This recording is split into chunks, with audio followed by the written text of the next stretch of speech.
Hey y'all, welcome back. Today we're checking out 5 ways British and American coffee is very different. Which is better? I don't know. Those are fine words. 98 million. That's the number of cups of coffee that Brits drink every single day across the country. Despite the stereotype that Brits only drink tea. And America? Yeah. Well, it runs on coffee. Dunkin' Donuts. America runs on Dunkin'.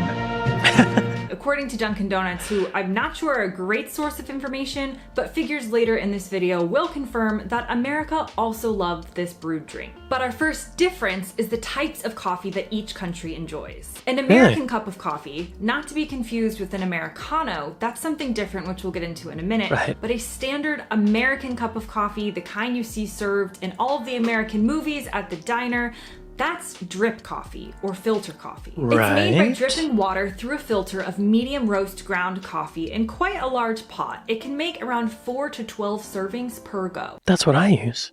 I have it looks like a piece of lab equipment. It's like a funnel thing and then a big round thing on the bottom. You just pour water over the thing, the grinds, and then coffee. I want to know what happens to me when I don't have my coffee.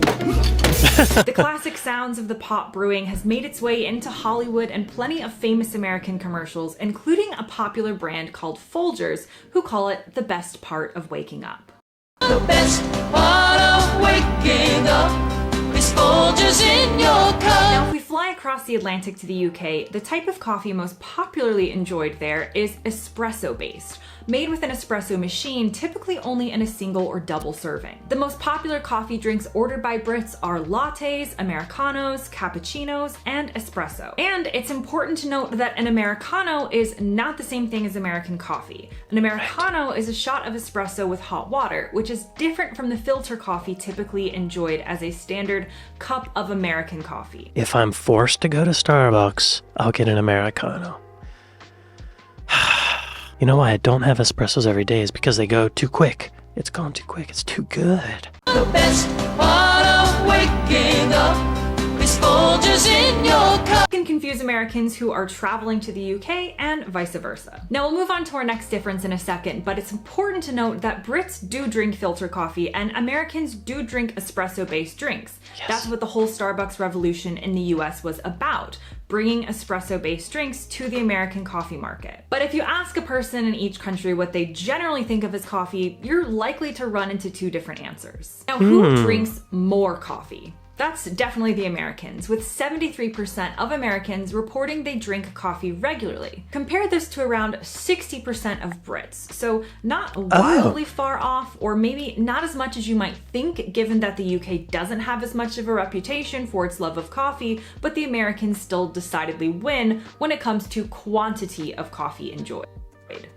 Yeah, I'm surprised. 60% compared to 73%. There's not that much difference. Now, if we zoom back in history, the British love of coffee stems more from the European or Italian roots of coffee culture as more of a social thing to do. You might get together and have a coffee, someone comes over to your house for cake and coffee. Sounds Coffee nice. in the UK was actually first used as a medicinal cure, or at least something that was seen as refreshing and giving you health benefits. It then became popular in the 1600s in what were known as coffee houses, which were typically places that men met to socialize and talk about business. It was seen as sort of a high society thing to do. Funnily enough, coffee consumption declined in the UK just as it was soaring in the US. Because in the US at the time, they were mainly tea drinkers.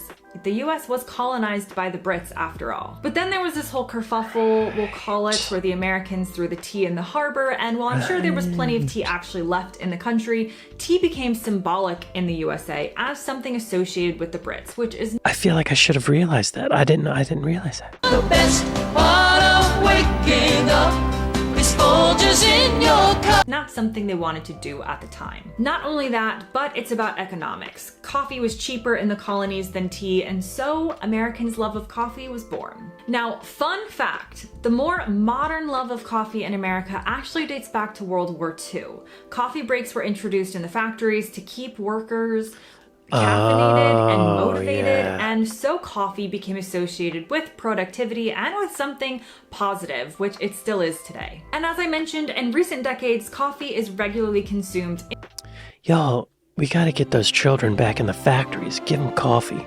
You know, let's get a 6-year-old making cars. Which it still is today. And as I mentioned, in recent decades, coffee is regularly consumed in large quantities in both countries. Starbucks has a strong hold in both countries for chain coffee, and in the UK, we have Costa Coffee and Cafe Nero. In the US, Starbucks and Dunkin' Donuts reign supreme. And did you know there are 4 types of coffee beans that you can use? The most popular in the UK and the US is a coffee bean known as Arabica. Arabica coffee grows at altitudes of between 600 and 2,000 meters above sea level.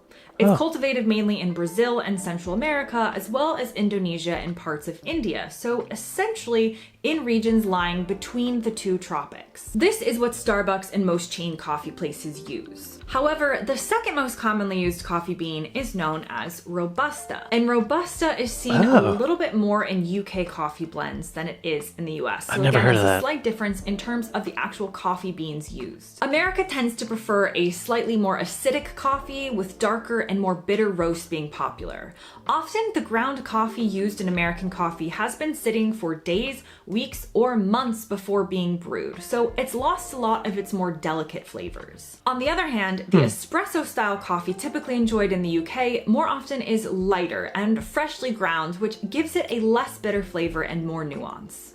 That also makes sense with espresso because it's stronger, right? It's by nature of the way it's made, it's more bitter. I buy my coffee in bean form and grind it myself. Another layer of flavor.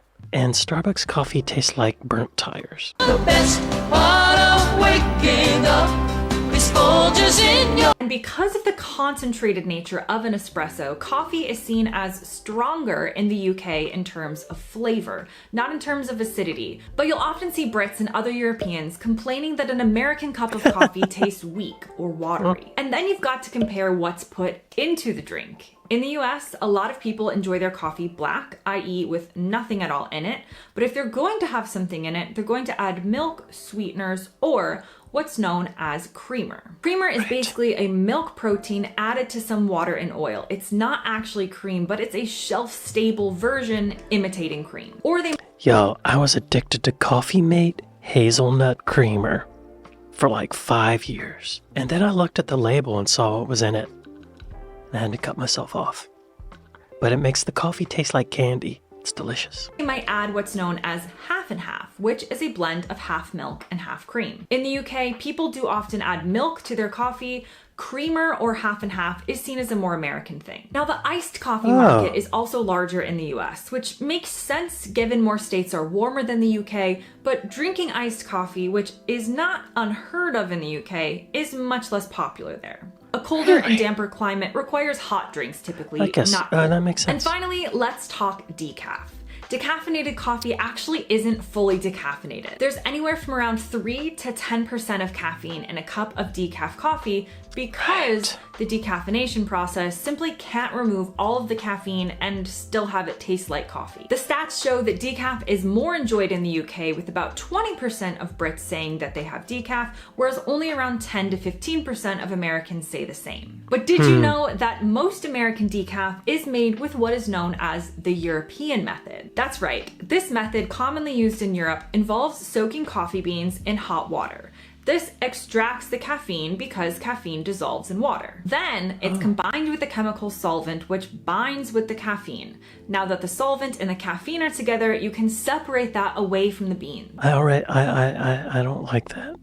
That seems too much processing to me. Just drink the caffeine, right? The best part of waking up. American decaf actually comes from Europe, with Germany and Italy being top exporters. There are other ways to make decaf coffee that do not involve chemicals, but this method has been deemed safe in Europe and by the FDA in the USA. And I do have to mention, for any coffee lovers out there who are screaming at their screens that Starbucks and Dunkin' Donuts are not good coffee, the artisan coffee and independent coffee shop scene is definitely on the rise in both countries. It's not all chain coffee. There are plenty of unique blends and brands and shops that focus on quality over mass-produced coffee. The cup of coffee you'll get from a family-owned solo cafe in Seattle is far different than the coffee you'd be served in a Waffle House, which is an American diner. Similarly, Generally, the drink you get at Costa Coffee is a far cry from what you would get at an artisan coffee shop in somewhere like Brighton or London. So there you have it. Yeah, interesting. There's this funny story about Tom Petty, the musician. He was on tour, and he and his bandmates went to a diner. He tasted the coffee, and he said, "This is the best coffee I've ever had." And he told the waitress, and he asked her how they make it. And she took him in the back to the kitchen to show him, and they have one of these big industrial coffee makers. And the coffee they're using is Maxwell House, which is like pre-ground sheep coffee. It comes in big buckets, and he had one of those industrial coffee machines installed in his tour bus, so he could have fresh Maxwell House all the time. Maxwell House. So anyway, after I heard that story, I went to the store and I got some Maxwell House just to try it.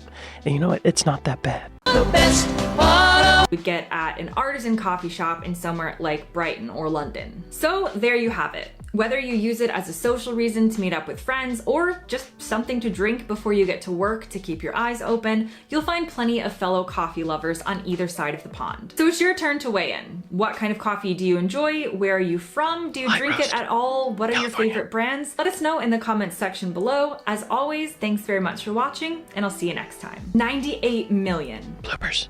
That's okay. If this fridge doesn't shut up, come on. Come on, fridge. Why is my fridge so loud? It's okay. It doesn't bother us, does it?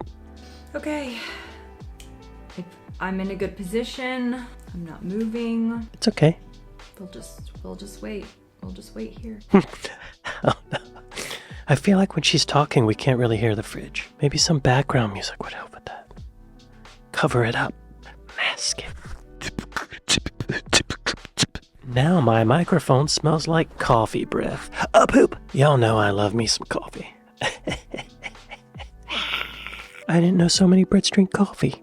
Cheers to y'all. Cheers to you mates, you lads, you lasses, lassies. Cheers to you. Maybe pick up a mug. Put some coffee in it. Or tea. Or water. No orange juice, though. That's not mug beverage. Well, I'd like to thank my patrons. I'd like to thank my Buy Me a Coffee folks. Thank y'all for watching this with me, and I'll see you next time. Later.